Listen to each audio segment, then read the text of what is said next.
Alors, Biocentre, c'est une association de développement de l'agriculture biologique en région centre. Biocentre, c'est une interprofession et donc qui regroupe en son sein à la fois des producteurs, mais aussi des distributeurs, des transformateurs, la société civile. Il s'agit d'une structure régionale qui regroupe les GAB des différents départements, donc les groupements d'agriculteurs bio des différents départements, qui sont regroupés en un GRAB, le GRAB de Biocentre. Et ce GRAB est associé à d'autres collèges, donc les collèges transformateurs, distributeurs, société civile, et ça forme l'association régionale.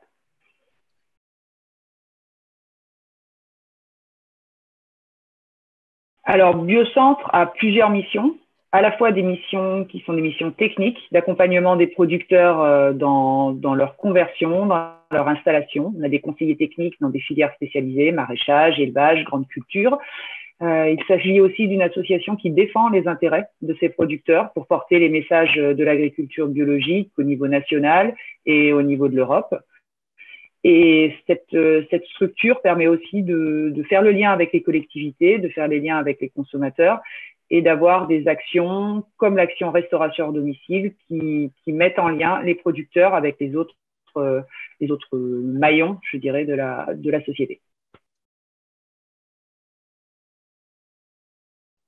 Alors, principalement un public de producteurs, puisque les actions de Biocentre sont d'accompagnement des producteurs, de représentation des producteurs au sein de son GRAB, de son groupement régional.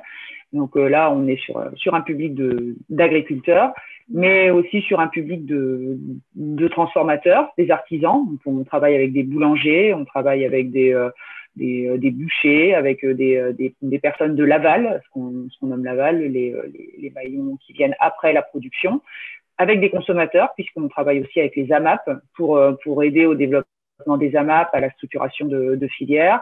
Tout ce qui concerne la distribution, l'appui aux magasins, que ce soit magasins de producteurs, que ce soit des magasins qui souhaitent diversifier leur offre, des magasins spécialisés. On travaille beaucoup avec des réseaux de magasins spécialisés bio pour les aider dans leurs approvisionnements en produits biolocaux. Et aussi directement avec les consommateurs qui souhaitent trouver des produits bio, qui souhaitent organiser des événements autour de la bio. Oui, nous travaillons avec les collectivités, donc sur différents dossiers, et notamment en lien avec l'ARS sur certains territoires. Donc là, c'est en fonction des partenariats qui sont développés et des volontés justement de la collectivité sur ces territoires, mais notamment dans le département du Cher, il y a des actions très ciblées sur ces actions agriculture et santé, alimentation et santé, et développée par la structure locale qui est Bioberry, une structure qui fait partie du réseau Biocentre et qui travaille sur le département du Cher sur ces thématiques-là. Donc on vient en appui et en partenariat pour travailler sur l'alimentation et la restauration.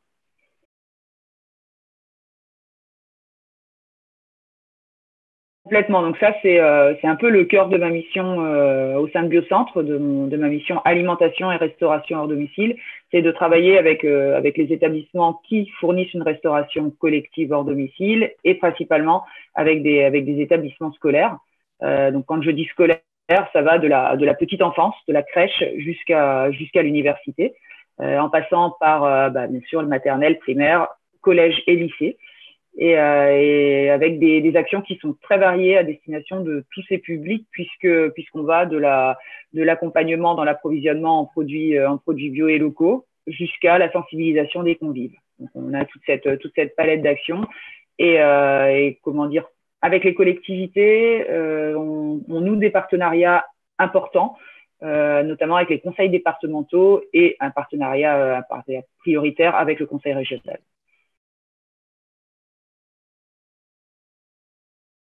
C'est ça exactement. On utilise le terme de convive parce que c'est le terme le plus générique pour les personnes qui mangent, les personnes qui mangent ensemble à une table qui n'est pas celle de leur domicile privé. Quand on parle de restauration hors domicile et collective, donc tous ces convives, ce sont les petits enfants qui mangent dans les crèches, ce sont les maternelles et les primaires qui pendant la pause méridienne mangent à l'école.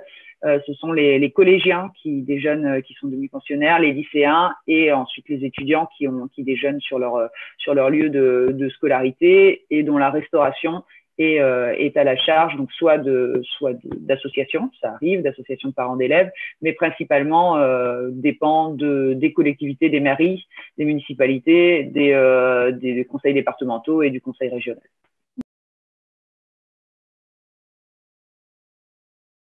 Alors, on a deux volets principaux d'action. Ça va être effectivement pendant le temps de classe. Donc ça, c'est des partenariats qui sont faits avec les équipes pédagogiques à la volonté des professeurs qui souhaitent mener une action. Alors soit directement dans le programme scolaire, c'est le cas avec des professeurs de SVT en collège notamment sur certains territoires. Ça a été bien développé par le département du Cher, par le conseil départemental du Cher, via une action qui s'appelle De la fourche à la fourchette, et qui a permis d'intervenir sur les temps de classe des 6e et des 5e dans le programme. On était vraiment dans le programme scolaire de SVT, et on a pu intervenir à raison de quand même 3 heures par classe en partenariat avec des diététiciens et des nutritionnistes pour parler à la fois d'agriculture et d'alimentation.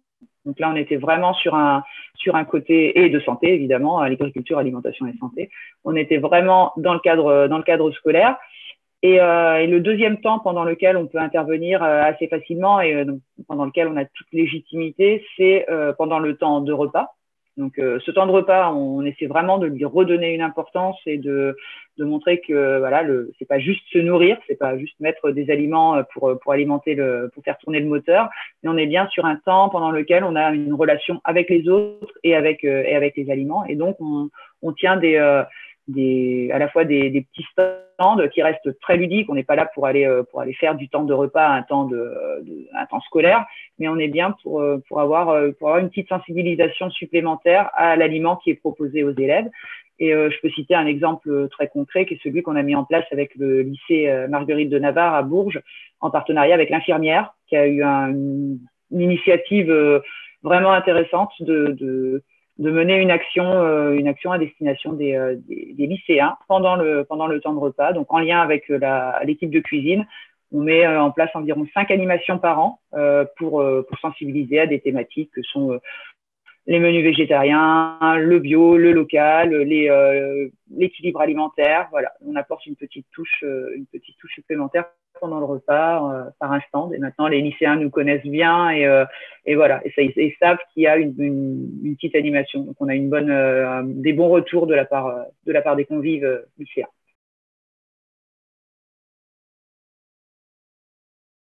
Complètement. Donc ça fait vraiment partie des actions prioritaires. La formation. On parle, pour nous, il faut former les personnes qui sont en contact avec les scolaires. Il faut former ceux qui parlent d'alimentation, qui font la cuisine. Donc ça a été une volonté très forte de la part de Biocentre de recruter un chef de cuisine formateur qui ait les compétences pour pouvoir parler et de menus végétariens et d'approvisionnement en produits biolocaux, en fait maison. On parle beaucoup de fait maison parce que voilà, nous le cœur de notre mission, c'est de développer l'agriculture biologique pour ses actions vertueuses sur l'environnement, sur la santé, sur l'emploi agricole, mais il faut vraiment qu'on travaille du produit brut, et c'est ce qui permet aussi de développer l'approvisionnement et ce qui permet d'avoir des produits qui ont plus de goût, qui sont meilleurs pour la santé, on rajoute moins d'additifs, etc. Donc notre chef de cuisine est spécialisé dans le travail de ces produits bruts et forme des chefs de cuisine, des équipes de cuisine. On associe un maximum d'équipes de cuisine, pas uniquement le chef, mais tous ceux qui travaillent autour de la restauration. Et même quand la cuisine n'est pas faite sur place, ce qu'on essaie aussi, c'est d'avoir une valorisation des personnels qui distribuent les repas, pour essayer d'avoir une touche qui est apportée à tout niveau, que ce soit pas juste une distribution de repas. Donc voilà, ces formations, elles existent vraiment et on essaie de les développer au maximum. On a aussi des actions à destination du grand public, à destination des élus. C'est des choses qui nous touchent et qu'on considère comme vraiment importantes, parce qu'on peut parler technique de cuisine à des cuisiniers, mais par contre, pour que les élus mettent en place des projets d'établissement ou des projets de territoire, il faut qu'eux aussi aient un niveau d'information qui soit suffisant et qu'on puisse leur donner toutes les clés pour qu'ils puissent mener ces projets, qu'ils aient la connaissance et du territoire et des contraintes de la restauration, parce que parfois ils ne sont pas, voilà, ils n'ont pas toutes ces données-là, et de ce qu'est l'agriculture biologique, de ce qu'est une production agricole de qualité, de toutes ces notions. Donc ça, c'est quelque chose qu'on mène aussi, ça fait partie des formations qui font partie de notre panel de formation. Et on forme aussi tous ceux qui sont là pour accompagner les élèves pendant les temps de repas, parce qu'on considère qu'ils ont aussi un rôle à jouer. Donc que ce soit pendant les temps de repas, que ce soit pendant le temps périscolaire. En gros, on a développé une offre de formation qui permet de répondre à toutes les demandes, que ce soit à partir du moment où ça a un lien avec l'agriculture biologique, avec l'alimentation et la santé.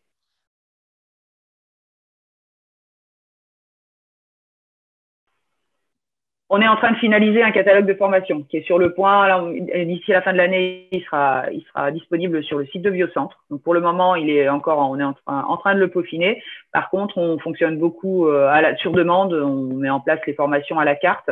De toute façon, le catalogue sera là pour donner une trame, mais on adapte en fonction des territoires, en fonction de la demande de la collectivité, de la demande de l'établissement.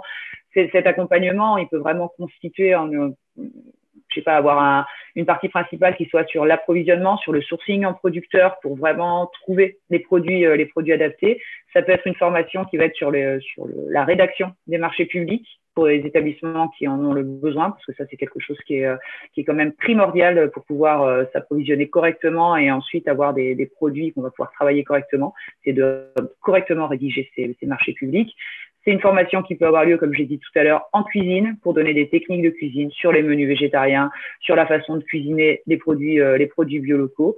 Et c'est une formation qui peut avoir lieu au bout aussi sur la partie sensibilisation des convives, donc directement sur la sensibilisation des jeunes ou sur la sensibilisation des personnels et des équipes pédagogiques qui sont amenés à parler aux jeunes de bio et d'alimentation.